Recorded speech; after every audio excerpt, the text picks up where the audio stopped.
नमस्कार। इन विशेष समाचारों में आप सभी का बहुत स्वागत है। मैं हूं जया सिन्हा, मेरे साथ हैं दीपाली। शुरुआत करेंगे सुर्खियों के साथ। प्रधानमंत्री नरेंद्र मोदी के गुजरात दौरे का दूसरा दिन। विश्व वन्य जीव दिवस पर गिर वन्य प्राणी उद्यान में एशियाई शेरों के लिए अत्याधुनिक पशु अस्पताल का करेंगे शुभारंभ।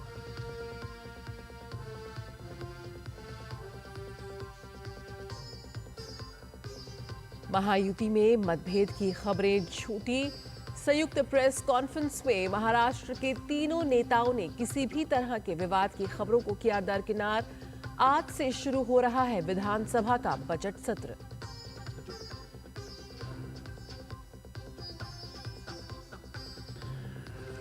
दिल्ली विधानसभा सत्र का अंतिम दिन। सीएजी रिपोर्ट के अलावा दिल्ली में पानी की कमी, सीवर की समस्या और नालों की सफाई पर भी होगी चर्चा।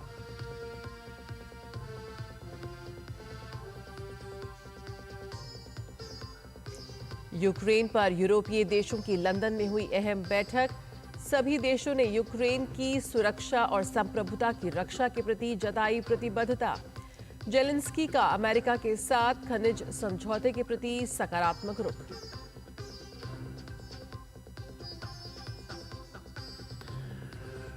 और चैंपियंस ट्रॉफी के अपने आखिरी ग्रुप मैच में न्यूजीलैंड को 44 रन से हराकर सेमीफाइनल में पहुंचा भारत। मिस्ट्री स्पिनर वरुण चक्रवर्ती के जाल में फंसे कीवी बल्लेबाज।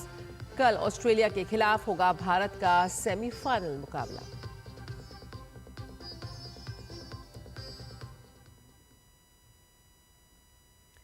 दुनिया भर में आज विश्व वन्य जीव दिवस मनाया जा रहा है। प्रधानमंत्री नरेंद्र मोदी आज गुजरात के सासन गिर के दौरे पर हैं। पीएम एशियाई शेरों के संरक्षण से जुड़ी पहल का शुभारंभ करेंगे। इनमें सबसे प्रमुख है सासन में एक अत्याधुनिक पशु अस्पताल की स्थापना। ये केंद्र राष्ट्रीय वन्यजीव रोग निदान केंद्र के रूप में कार्य करेगा। शेरों के लिए घातक साबित होने वाली बीमारियों पर नजर रखने और उनकी रोकथाम की दिशा में यह महत्वपूर्ण प्रयास है। पीएम मोदी राष्ट्रीय वन्यजीव बोर्ड की एक उच्च स्तरीय बैठक की अध्यक्षता भी करेंगे। बैठक में विभिन्न राज्यों के प्रतिनिधि, एनजीओ और वन्यजीव विशेषज्ञ शामिल होंगे। इसका मुख्य उद्देश्य वन्यजीव संरक्षण के लिए नीतियों को और मजबूत करना है। प्रधानमंत्री शासन के वन कर्मचारियों से संवाद भी करेंगे। पीएम जमीनी स्तर पर संरक्षण रणनीतियों को और प्रभावी बनाने के तरीकों पर चर्चा करेंगे।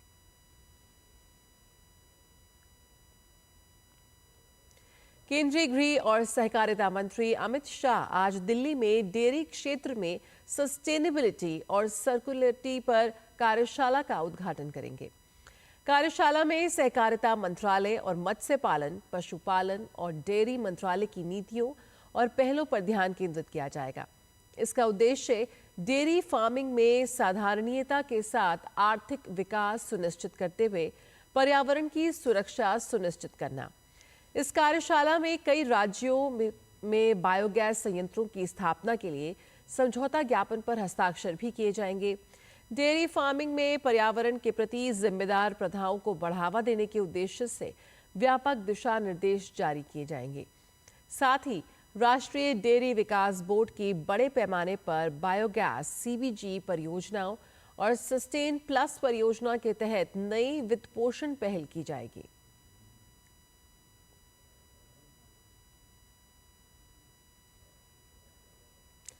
तो डेयरी क्षेत्र में सस्टेनेबिलिटी और सर्कुलरिटी पर कार्यशाला में शिरकत करेंगे अमित शाह और साथ ही दिल्ली के भारत मंडपम में होगा इस कार्यशाला का आयोजन। महाराष्ट्र में आज से बजट सत्र का शुभारंभ हो रहा है। उससे पहले महायुति में तकरार की खबरों को तीनों बड़े नेताओं ने खारिज कर दिया। मुख्यमंत्री देवेंद्र फडणवीस, उप मुख्यमंत्री एकनाथ शिंदे और अजीत पवार ने एक संयुक्त प्रेस कॉन्फ्रेंस कर सारी अटकलों पर विराम लगाया। महायुति की ओर से ये संदेश देने की कोशिश की गई कि गठबंधन पूरी तरह से मजबूत है और आगे भी किसी तरह के विवाद की कोई गुंजाइश नहीं है। उप मुख्यमंत्री एकनाथ शिंदे ने विपक्ष पर चुटकी लेते हुए कहा कि कोई कोल्ड वॉर नहीं है, इतनी गर्मी में सब कूल कूल है। मीडिया कितनी भी ब्रेकिंग करे, लेकिन फडणवीस से उनका कोई ब्रेक नहीं होगा। बल्कि इस दौरान मुख्यमंत्री देवेंद्र फडणवीस ने कहा कि बजट सत्र से पहले विपक्ष को भी चाय पर आमंत्रित किया गया था, लेकिन उन्होंने इसका बहिष्कार कर दिया। डिप्टी सीएम अजीत पवार ने आश्वासन दिया कि सत्र पूर्व होने वाली बैठक में भले ही विपक्ष अनुपस्थित रहा हो, लेकिन बावजूद इसके सदन सुचारू रूप से चलेगा।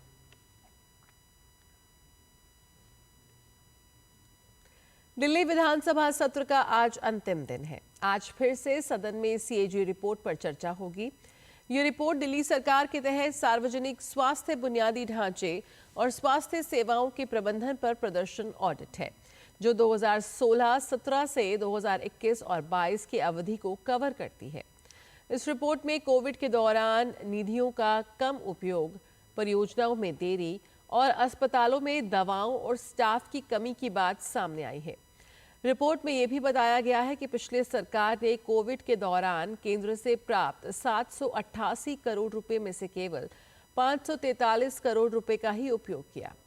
इसके अलावा दिल्ली में पानी की कमी, पानी भरना, सीवर जाम और नालों की सफाई पर एक संक्षिप्त चर्चा भी सदन में की जाएगी। वहीं दिल्ली विधानसभा के अध्यक्ष विजेंद्र गुप्ता आज उपराज्यपाल से मुलाकात करेंगे और सदन में संबोधन के लिए आभार जताएंगे।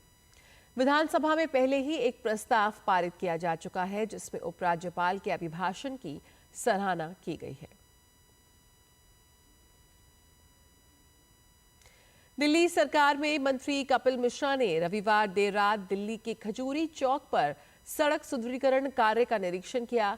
कपिल मिश्रा ने कहा कि मुख्यमंत्री रेखा गुप्ता ने 22 फरवरी को आदेश दिया था कि खजूरी चौक पर यातायात के कारण जनता को कोई असुविधा नहीं होनी चाहिए। उन्होंने कहा कि हमारी सरकार दिल्ली के विकास के लिए लगातार काम कर रही है। जम्मू कश्मीर पुलिस ने रविवार को पुंछ जिले के कस्बा और किरनी गांव में पाकिस्तान से सक्रिय 3 आतंकवादियों की 14.8 कनाल जमीन को जब्त कर लिया है, जिनकी कीमत लगभग 28 लाख रुपए बताई जा रही है।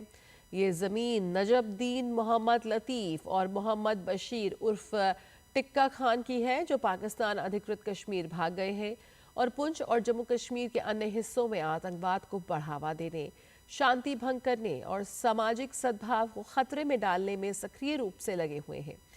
पुलिस के इस कदम को केंद्र शासित प्रदेश में आतंकवाद को खत्म करने की दिशा में एक बड़ी कार्रवाई माना जा रहा है।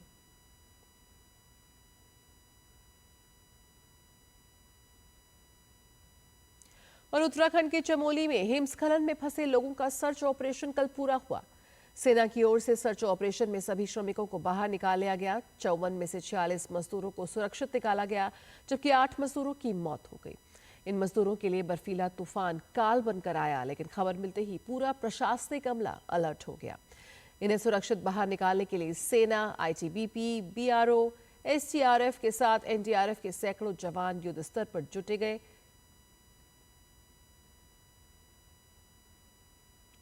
यूक्रेन के राष्ट्रपति जेलेंस्की की अमेरिकी राष्ट्रपति डोनाल्ड ट्रंप के साथ टकराव और जेलेंस्की की वॉशिंगटन यात्रा के बीच में छोड़कर लौटने के 2 दिन बाद लंदन में एक शिखर सम्मेलन हुआ। सम्मेलन में यूरोपीय देशों के नेताओं ने यूक्रेनी राष्ट्रपति को मजबूत समर्थन की पेशकश की है, साथ ही उनके देश की मदद के लिए और अधिक करने का वादा किया है। बैठक में यूरोपीय नेताओं ने यूक्रेन की रक्षा मदद को बढ़ाने की बात भी कही। उधर ब्रिटिश प्रधानमंत्री स्टारमर ने जेलेंस्की का स्वागत करते हुए कहा कि ब्रिटेन, यूक्रेन, फ्रांस और कुछ अन्य देशों को मिलाकर एक गठबंधन तैयार करेगा, जो अमेरिकी राष्ट्रपति ट्रंप के लिए सुरक्षा गारंटी देने में सक्षम होगा।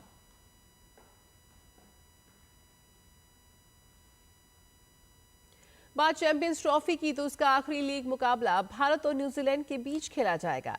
इस मैच में भारतीय स्पिनरों का दबदबा देखने को मिला। लो स्कोरिंग मैच में वरुण चक्रवर्ती की बेहतरीन गेंदबाजी की बदौलत टीम इंडिया ने 44 रनों की बड़ी जीत दर्ज की। बेहतरीन प्रदर्शन के लिए वरुण चक्रवर्ती को प्लेयर ऑफ द मैच चुना गया।